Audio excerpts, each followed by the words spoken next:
And in that goal, you are aligned with John Stuart Mill. Absolutely. Not bad company, and I want to show you what I've taken out of your book. You've quoted Mill in Good. here. I'm glad to see you've read to page 3. Tried my two. Page 2, Doc. All right, let's. He's tough. This is a long hour, I'll tell you. Okay, here it is, John Stuart. The sole end for which mankind are warranted. This looks grammatically incorrect, but stay with us. Individually or collectively, in interfering with the liberty of action of any of their number, is self-protection. The only purpose for which power can be rightfully exercised over any member of a civilized community against his will is to prevent harm to others.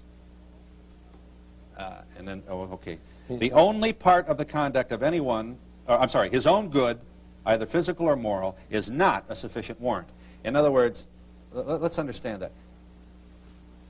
For my own good, the government cannot pass what would be called forcible action. In other words, here's the way a person ought to be able to kill themselves if they want. The right to commit suicide is a natural human right. It's your life. It's your life. Now, and you don't want the government to spend any money to prevent you from doing that. Absolutely not. Now, I am obviously, I as a friend of yours will try to prevent you.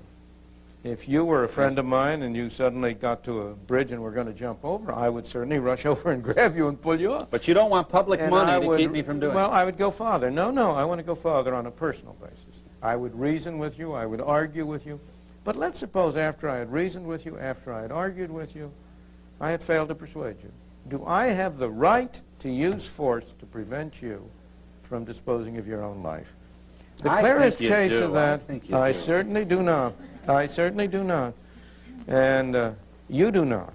And certainly, you do not have the right to put your hands in the pockets of other people in order to prevent somebody from doing something in his own value system. Now, you know, it's an interesting thing. Every time you bring up issues like this, people don't recognize what's been happening. Where is the rate of suicide highest? Is it in the countries that are free enterprise countries, or is it in socialist countries? Sweden has the highest rate of suicide of any of the Western countries. The last time I looked at the figures, maybe they've changed. Why? I don't mean why, but it's an interesting thing, interesting observation, that Sweden is one of the most government-controlled,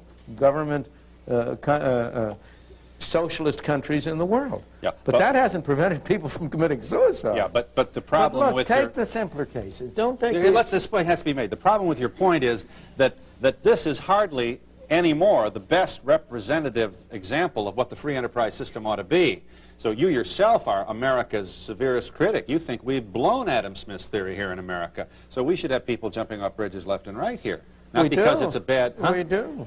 Well, we do. Look at the number of people. That contradicts the point you just made. No, it doesn't, because we have become so socialist. Look at the extent to which people are opting out of the world by going in for drugs, by going in for various other activities of this kind, which are a delayed form of committing suicide. Yes.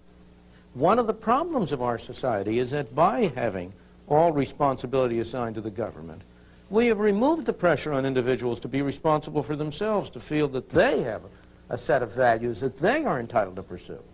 So that, no, I don't believe there's...